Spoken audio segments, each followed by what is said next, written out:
Pumigil ka. Anumang ginagawa mo ngayon, pumigil ka muna. Ang sasabihin ko ay hindi para sa lahat ng nakikinig. Para ito sa iyo. May bigat kang dala na hindi mo na maipaliwanag sa mga taong nasa paligid mo.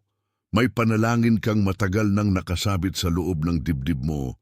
At kahit ngumiti ka sa araw, alam mong may bahagi kang tahimik na naghihintay pa rin. May mga gabi na para bang mas mabigat ang katahimikan kaysa sa anumang sagot.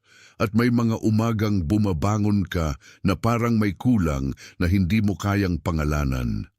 Naririnig mo ang buhay ng iba na tila dumadaloy ng mas madali, samantalang ikaw ay patuloy na humahawak sa isang pag-asa na hindi ka na sigurado kung may nakikita pa bang kasama mo. Sa dulo ng mensaheng ito, kikilalanin mo ang mga palatandaang matagal nang kumakatok sa buhay mo. Mauunawaan mo ang isang paulit-ulit na pattern na matagal ka nang hinuhubog nang hindi mo namamalayan. At maririnig mo ang isang deklarasyon na hindi ko sinasabi bilang panghihikayat lamang, kundi bilang pagpapatunay na ang langit ay may nais ng ilapit sa iyo. Manatili ka rito, huwag kang aalis. Ibig kong ipangako sa iyo ang ilang bagay at gagawin kong malinaw ang mga iyon upang hindi ka magtaka kung bakit ka dinala rito ngayong gabi. Makikilala mo kung bakit may mga araw na bigla na lamang kang napapagod sa mga dating gawain na dati namang kaya mong buhatin ng walang reklamo. Makikita mo kung bakit ang ilang relasyon, ilang pag-uusap at ilang dating pangarap ay biglang pumupusyaw, hindi dahil tumigil ka sa pagmamahal, kundi dahil may ibang direksyon nang tumatawag sa iyo. Mauunawaan mo kung bakit may mga paulit-ulit na tanda. May mga biglaang pag-alala, may mga sandaling tila may kumakatok sa loob ng iyong isip tuwing hindi ka handang makinig. At bago matapos ito, may sasabihin akong tatatak sa puso mo na para bang matagal ka nang hinihintay ng mismong salitang iyon. Kaya kung pakiramdam mo ay ikaw ang taong tinutukoy dito, hindi iyon aksidente. May mga mensaheng dumarating hindi sa pamamagitan ng ingay, kundi sa pamamagitan ng tamang oras. Dumating ito sa iyo hindi dahil naghanap ka, kundi dahil may nakaagapay na sinasadyang bumaba sa sandaling handa kang tumigil at makinig. May mga gabing hindi lang tayo nagkakasalubong ng salita. May mga gabing may binubuksang lagusan, at sa gabing ito, para sa iyo ang lagusang iyon. May nangyayari sa iyo nitong mga nakaraang linggo at malamang ay alam mo na ito sa katawan mo bago mo pa ito naipaliwanag sa isip mo. May mga pag-ikot ng damdamin na walang malinaw na dahilan. May mga oras na bigla kang nagigising sa parehong oras, na para bang may tumatawag sa iyo sa gitna ng katahimikan. May mga usapan na dati ay natural lang, pero ngayoy pakiramdam mo ay parang damit na hindi nakasya sa iyo. May mga pangalang biglang sumusulpot sa isip mo. May mga numero na paulit-ulit mong nakikita sa mga resibo, orasan, plaka at anunsyo, na para bang may maingat na kamay na inuulit ang isang mensahe sa harap mo. At hindi lang iisa ang palatandaang iyon. May mga sandali ring napapansin mong hindi ka na umaaliw sa mga dating bagay na madaling pumuno noon sa puso mo. May mga dating aliw na ngayon ay tahimik na. May mga dating sigla na ngayon ay parang malayong alaala. Hindi ito pagkasira, hindi ito kawalan. Ito ay paglipat ng loob mo sa isang mas totoo at mas masikip na lugar ng pagkilala. Ang katawan mo ay hindi ka tinatakot. Sinasabi lang nito na may inaayos na direksyon. Ang isip mo ay hindi ka pinahihirapan. Ginagabayan ka nitong makita na may panahon ng pagwawakas at may panahon ng pagdating. Marahil ang pinakamatindi sa lahat ay ito. May mga gabi na parang may hinahanap ka, ngunit hindi ka sigurado kung ano iyon. Humihigpit ang dibdib mo kapag nasa gitna ka ng ordinaryong araw at may isang tahimik na pakiramdam na may paparating na hindi mo pa nakikita. Kapag may ganitong bigat, madaling sabihing ikaw ay napapagod lamang o masyado ka lang nag-iisip. Ngunit may mga pagod na hindi simpleng pagod. May mga tahimik na distansya na hindi paglamig. May mga pagtalikod sa dati na hindi pagtakas. Iyan ang uri ng mga tanda na hindi ka pinaghahabol ng takot, kundi pinaghahandaan ng isang mas malinaw na pagpili. Ang mga palatandaang iyon ay hindi problema. Mga kumpirmasyon ang mga iyon. Ang paulit-ulit na paggising ay hindi parusa, paanyaya iyon. Ang biglaang paglayo sa mga dating tono ng buhay ay hindi pagkawala. Pag-aayos iyon. Ang mga numerong kumikislap sa harap mo ay hindi basta pagkakataon. May sinasabi ang Diyos sa pamamagitan ng pagkakapareho ng mga bagay na inaakala mong hiwa-hiwalay. At ang bigat na hindi mo maipaliwanag ay kadalasang tanda na may inililipat na bigat mula sa mga kamay mo papunta sa kanyang mga kamay. Hindi ka sinisira ng nangyayari. Hinuhubog ka nitong makilala ang darating. Huminga ka muna ng dahan-dahan. Hayaan mong lumapag ang mga salitang iyon sa bahaging matagal ng pagod magpaliwanag. Hindi lahat ng nabibigatan ay naliligaw. Minsan, ang nabibigatan ay inililipat lang sa tamang landas. Kung ang isa man sa mga iyon ay tumama sa iyo, kung may isa mang palatandaan na parang biglang lumapit sa iyo habang binabasa mo ito, i-type mo ang 888.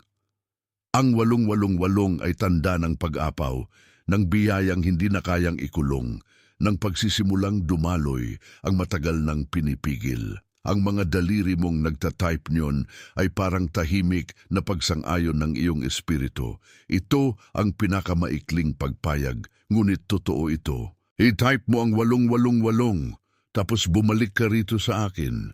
At may mas malalim pa rito, sapagkat sa ilalim ng mga tandang ito, may isang pattern na matagal mong sinusundan nang hindi mo alam ang pangalan. Sa ilalim ng mga palatandaan, may isang ugali ng puso na paulit-ulit na gumagabay sa iyo. Parang humihila ka sa mga lubid na dati nang naputol. Parang nagsusumikap ka sa pintuang matagal nang hindi iyon ang tamang daan. Parang inuulit mo ang katapatan sa maling direksyon at pagkatapos ay ikaw pa ang nasasaktan dahil tila walang umuusad. Hindi ka tamad. Hindi ka pabaya. Masyado ka lang sanay na kumatok sa isang pintuan na hindi na ikaw ang tinatawag na pumasok doon. Ito ang pattern. Patuloy kang nag-aalok ng buong puso mo sa mga bagay na kalahati lang ang kaya mong tanggapin bilang kapalit. Patuloy kang nagpapakahusay, nagpapakatotoo, nagpapakatatag kahit matagal nang hinihingi sa iyo ng buhay na huminto at tingnan kung sino o ano ba talaga ang pinapasan mo. Kaya minsan, kahit tama ang intensyon mo, mali ang dinaraanan mo. Kaya minsan, kahit malinis ang puso mo, napapagod ka sa resulta. Sapagkat ang kabiguan ay hindi palaging tanda ng kakulangan.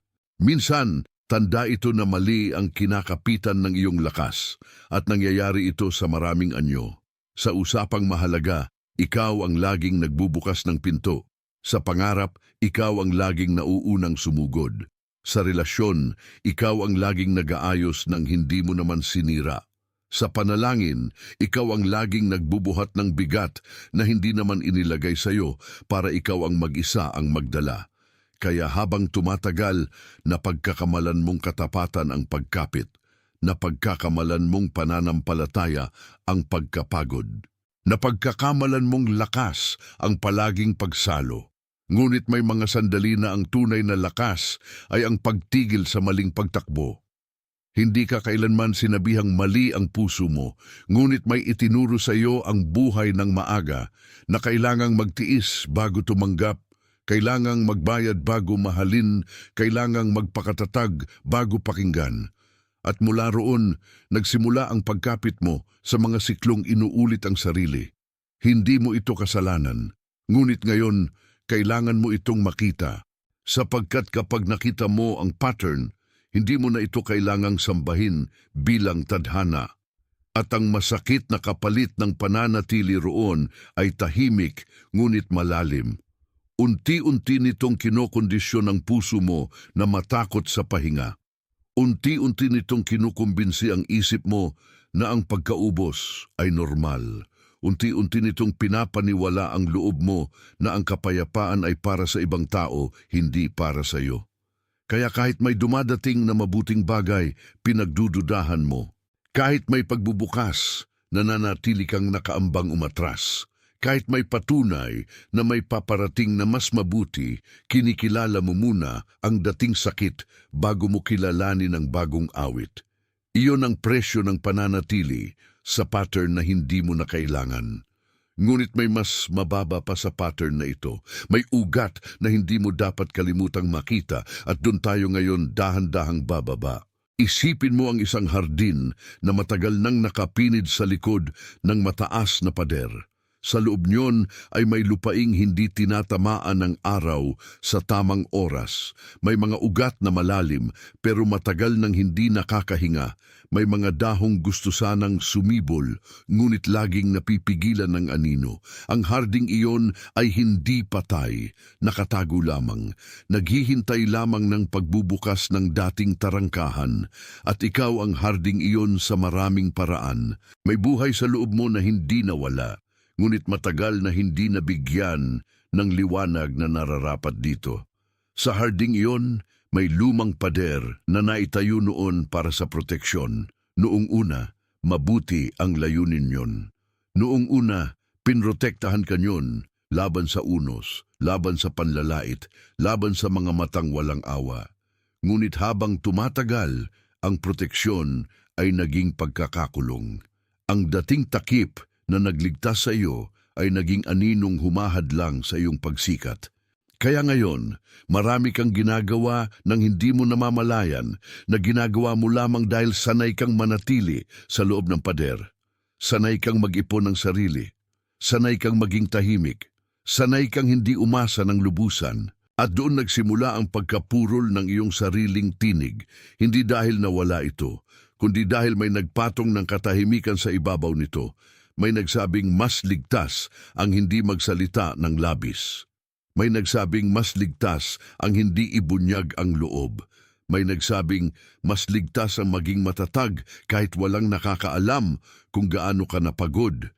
Kaya ang hardin ay natutong tumanggap ng lilim bilang normal. Ang ugat ay natutong uminom ng konting tubig na lang. Ang lupa ay natutong maging tahimik kahit gustong-gusto na nitong kumalas sa pagkakapisil.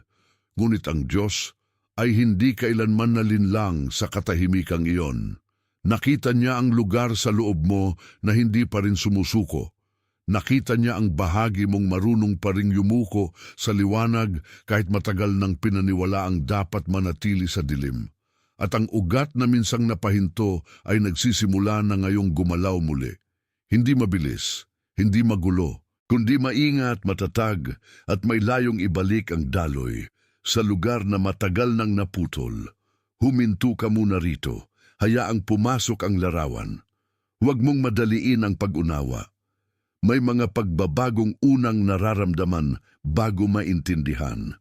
Kung ang harding iyon o ang pader na iyon o ang nakatagong liwanag sa loob mo ay may tumama sa pinakailalim ng pagkilala mo, i-type mo ang ako ay naririto, hindi bilang healing, hindi bilang pangamba, bilang pagtanggap. Kapag may bagay sa loob mo na biglang naging malinaw sa larawang iyon, ang tatlong salitang iyon ay nagiging selyo ng pagkilalang hindi mo na kailangang itago. I-type mo ito, tapos bumalik ka rito sa akin. At ngayon, kailangan mong marinig ito ng malinaw. Ang pagbabalik ay hindi listahan ng mga gawain. Ang pagbabalik ay pag-uwi. Ang pagbabalik ay hindi pagpuwersa sa sarili para maging mas espiritual, mas masipag, mas matibay. Ang pagbabalik ay ang pagtanggap na may lugar sa iyong buhay na matagal nang hinihingi ang pahintulot upang makahinga muli. Hindi mo kailangang likhain ang biyayang iyon. Hindi mo kailangang paghirapan ang pahintulot na iyon. And kailangan mo lamang tanggapin na ang Diyos ay hindi ka tinatawag upang manatiling nakatayo sa harap ng saradong pader magpakailanman. Hindi mo kailangang patunayan na karapat-dapat ka sa pag-ibig na inihahanda sa iyo. Hindi mo kailangang maubos para lang mapansin. Hindi mo kailangang manatiling kapakipakinabang para lang manatiling mahalaga. Ang hinahanap mo ay hindi isang mas mahirap na buhay. Ang hinahanap mo ay isang mas totoo mong pagtapak. At kapag natanggap mo iyon, mapapansin mong ang ilang bagay na dating kailangang ipilit ay kusa ng bumababa sa tamang lugar. May dalawang simpleng paraan para alagaan ang pagbabalik na ito. Una, tuwing umaga bago ka dumampot sa ingay ng araw, manahimik ka muna ng ilang sandali at sabihin sa loob mo, ibinabalik ko ang lupa ko sa liwanag.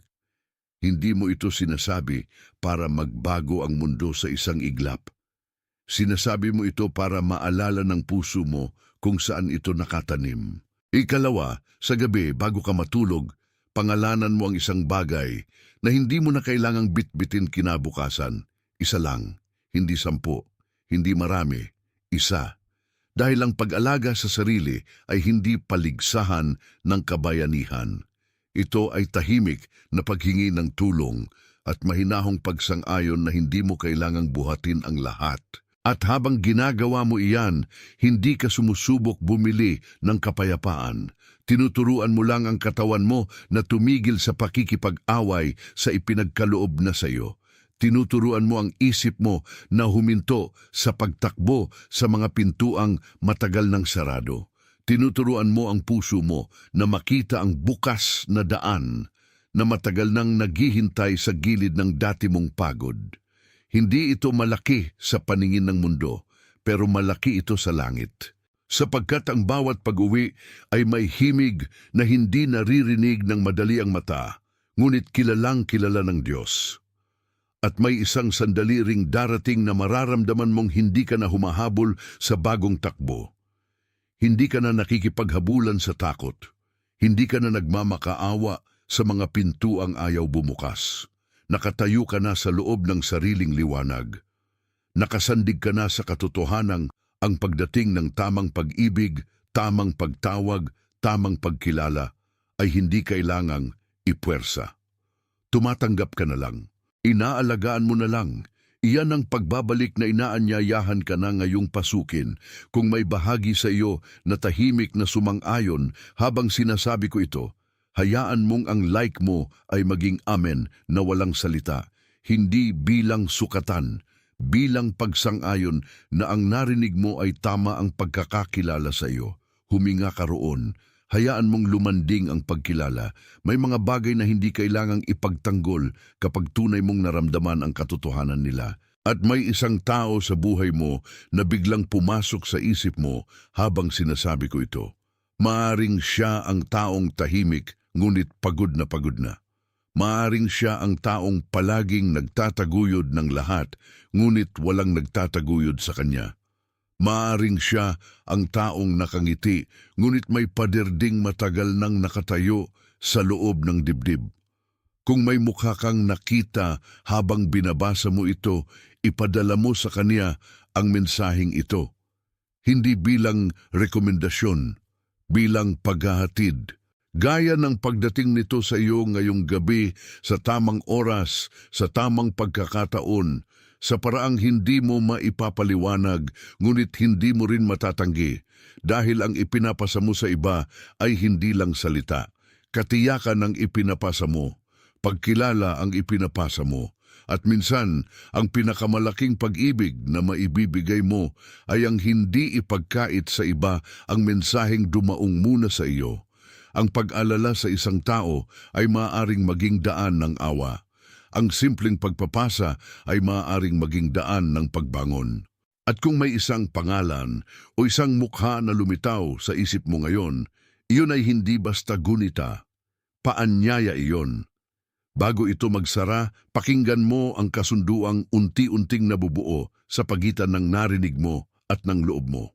Hindi ka tinawag para manatiling nakalawit sa pagitan ng takot at pag-asa.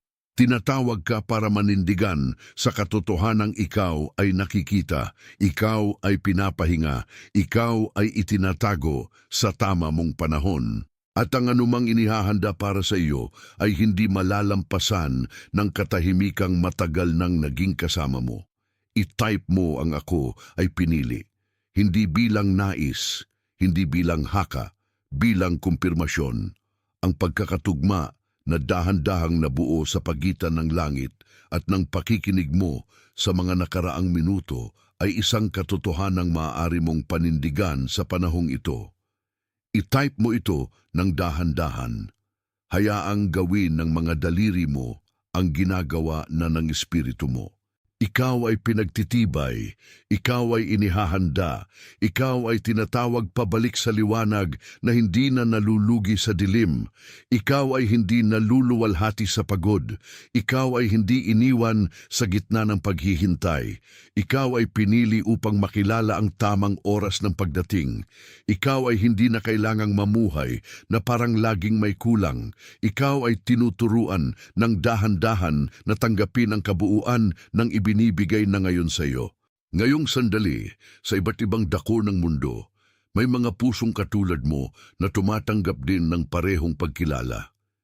Ikaw ay hindi mag-isa sa pagdinig na ito. Bahagi ka ng isang tahimik na pagkilos na hindi kailangang sumigaw upang maging totoo. At iyon mismo ang dahilan kung bakit ito banal. Ang parehong liwanag na tumama sa iyo ay tumatama rin sa iba, sa oras na kailangan nila ito, sa paraang kailangan nila ito, at sa ritmo na tanging ang Diyos ang nakakaalam. Ikaw ay kasama. Ikaw ay saklaw. Ikaw ay nasa loob ng isang mas malaking pagdating kaysa sa nakikita ng mata. Ito ay natatakan. Ikaw ay nasa gitna ng isang pagdating na hindi mo kailangang habulin dahil ang hinahanap ka na mismo ang dumarating sa iyo. Ang napakahabang paghihintay na akala mo ay walang saysay ay nagiging lupa kung saan tumutubo ang tamang pag-ibig, ang tamang pagkilala at ang tamang pagtanggap sa paraang hindi mo kayang ipilit. Hindi ka ipinanganak para habulin ang anumang piraso ng biyaya na ayaw sa iyo. Ipinanganak kang makilala ang dumating sa tamang panahon, sa tamang timbang, sa tamang kapayapaan. At ang pinakamatamis na bahagi ng sandaling ito ay hindi ang ingay ng pagdating, kundi ang katahimikan ng pag-alam na wala kang kailangang patunayan pa. Sa loob ng mahabang panahon, baka inakala mong ang pag-ibig ay dapat laging maghain muna ng pagsusulit bago pumasok. Baka inakala mong kailangan mo munang maging mas matibay, mas malinis, mas perpekto, mas handa bago ka makita ng buo. Ngunit ngayon ay may ibang katotohanang kumakatok sa iyo. Ang tunay na pag-ibig ay hindi nag-aantay na maubos ka. Ang tunay na pag-ibig ay dumarating upang buuin ang mga lugar sa iyo na matagal nang nanghihina sa pag-asa at sa pagod. Kaya kung naramdaman mo na may nalalaglag sa loob mo habang binabasa mo ito, huwag kang matakot. Ang mga bagay na hindi na para sa iyo ay natural na bumibitiw kapag ang mas tama ay papalapit na. Marahil nakita mo na ito sa maliliit na paraan. Ang ilang dating takot ay hindi na ganoon kalakas. Ang ilang lumang kwento ay hindi na ganoon kabigat. Ang ilang pangalang dati ay nagpapabigat sa dibdib mo ay hindi na ganoon kalakas ang hawak. Iyan ay hindi dahil naging mas mapagpanggap ka sa tapang. Iyan ay dahil may bagong antas ng pahinga na unti-unting pinapapasok sa loob mo. At kapag pumasok ang pahingang yon, nagiging mas malinaw ang paningin mo. Mas malinaw mong nakikita kung sino ang totoo, kung alin ang totoo, at kung anong uri ng pinto ang hindi na kailangang katukin muli. Hindi lahat ng pag-alis ay pagkawala. Hindi lahat ng katahimikan ay pagwawakas. Hindi lahat ng distansiya ay pagkatalo. May mga bagay na lumalayo upang bigyang daan ang mas tamang paglapit.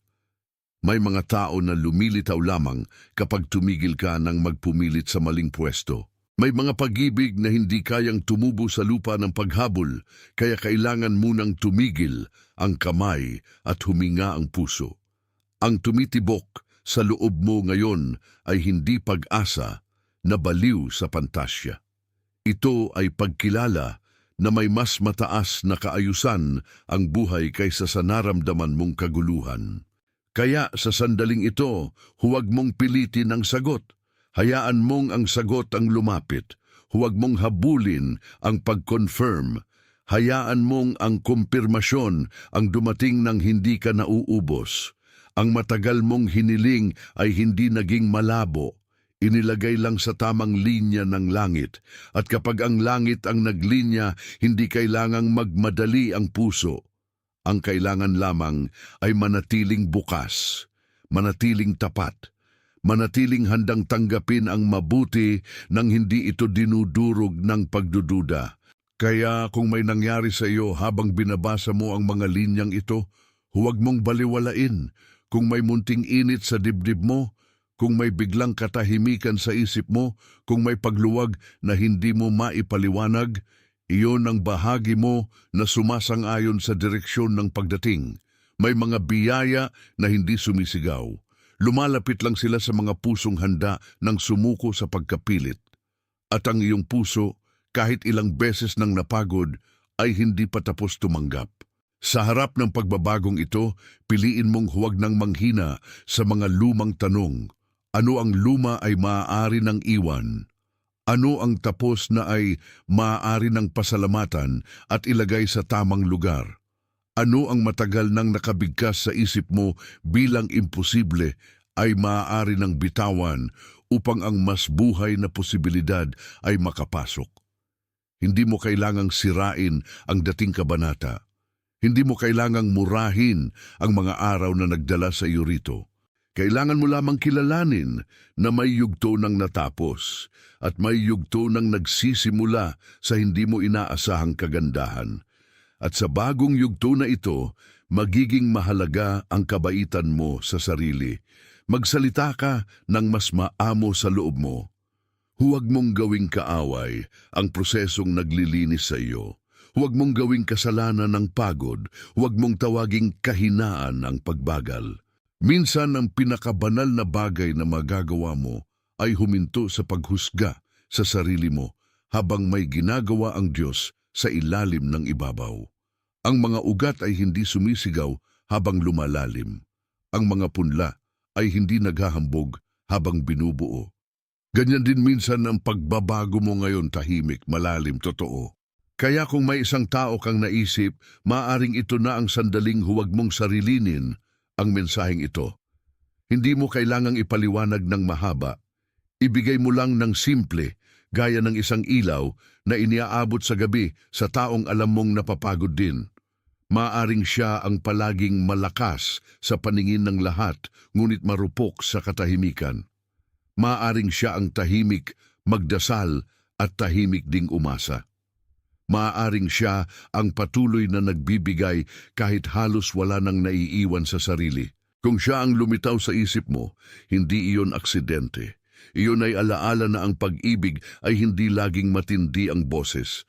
Kung minsan, nagiging saklolo ito sa pamamagitan ng tamang oras. At sa iyo, na nandito pa rin, hayaan mong manatili ang pagkilala na ito. Ikaw ay hindi napag-iwanan, ikaw ay hindi nakalimutan, ikaw ay hindi nasayang. Ang lahat ng pirasong akala mo'y hiwa-hiwalay ay unti-unting iniipon sa isang mas buo at mas mahinahong larawan. Darating ang araw na mapapangiti ka sa bigat na minahal mo noong una dahil makikita mo na iyon palang naging daan ng iyong paglaya. Darating ang araw na mauunawaan mo kung bakit kailangang magtagal ang ilang bagay upang maihanda ang puso mo sa mas tama. At sa araw na iyon, ang kapayapaang hinahanap mo ngayon ay magiging lugar na ng iyong paninirahan. Ikaw ay pinapunta rito upang maalala na may mga pagpapalang dumarating na hindi kailangang ipilit. May mga pag-ibig na nagiging malinaw kapag tumigil ka sa pagkakapit sa lumang anino. May mga pintuan na bumubukas lamang kapag inamin mong hindi ikaw ang kailangang magdala ng susi sa lahat ng oras. At sa sandaling tanggapin mo iyon, mararamdaman mo ang paglukob ng isang mas malambot, mas matatag, mas tahimik na katotohanan. Hindi mo kailangang mag-isa sa pagdating na ito. Hindi mo kailangang maging perpekto para tanggapin ang matagal ng ipinangako. Kailangan mo lamang manatili sa pagkilala na ang puso mo ay handa na ngayong umuwi. Ikaw ay tinatawag sa kapayapaan. Ikaw ay tinatawag sa malinaw na kagalakan. Ikaw ay tinatawag sa pag-ibig na hindi ka mauubos. Ikaw ay tinatawag sa karapat-dapat na pahinga. Ikaw ay tinatawag sa liwanag na hindi kumukupas kapag umihip ang hangin. Ikaw ay tinatawag sa katotohanan ang Diyos ay hindi nahuhuli at ang puso mong napagod ay hindi niya nakaligtaan kahit isang sandali. Ibinubuhos nawa sa iyo ang kapayapaan na hindi madaling mabasag. Ibinubuhos nawa sa iyo ang lakas na hindi kailangang magyabang. Ibinubuhos nawa sa iyo ang kagalakang marunong maghintay ng walang takot. Ibinubuhos nawa sa iyo ang pag-ibig na may tamang hugis, tamang oras, tamang lalim at tamang layunin. Ibinubuhos nawa sa iyo ang katiyakang ang lahat ng naging paglusong mo ay may patutunguhang liwanag. Ibinubuhos nawa sa iyo ang tapang na tanggapin ang mabuti nang hindi ito tinutulak palayo. Sa bawat paghinga mo, maramdaman mo na bumabalik ka sa lugar na tunay mong pinanggalingan. Sa bawat sandaling tahimik ka, maramdaman mo na may nagbibigay hugis sa mga bagay na matagal mo nang hindi mabuo. Sa bawat oras na mabigat ang alaala, maramdaman mo na may mas mabigat na awa na sumasalo sa iyo. At sa bawat pagdating ng pagdududa, maalala mo na hindi lahat ng hindi mo agad nauunawaan ay hindi totoo. Minsan, ang totoo ay sadyang mas malalim kaysa sa unang titig. Kaya maglakad ka ng marahan, tanggapin mo ng mahinahon, huwag mong piliting unawain ang lahat sa parehong sandali. Ang ilan sa mga biyaya ay kailangang maramdaman bago maipaliwanag. Ang ilan sa mga bukas ay kailangang tahakin bago maipangalan. Ang ilan sa mga sagot ay dumarating bilang katahimikan na biglang humihinto sa loob mo at sinasabing, nandito na. Nandito na ang dapat mong hintayin. Nandito na ang hindi mo kailangang ipaglaban pa. At kung sakaling may mga araw na muli kang manghina, balikan mo ang sandaling ito. Alalahanin mo ang pagigting na humupa, ang tahimik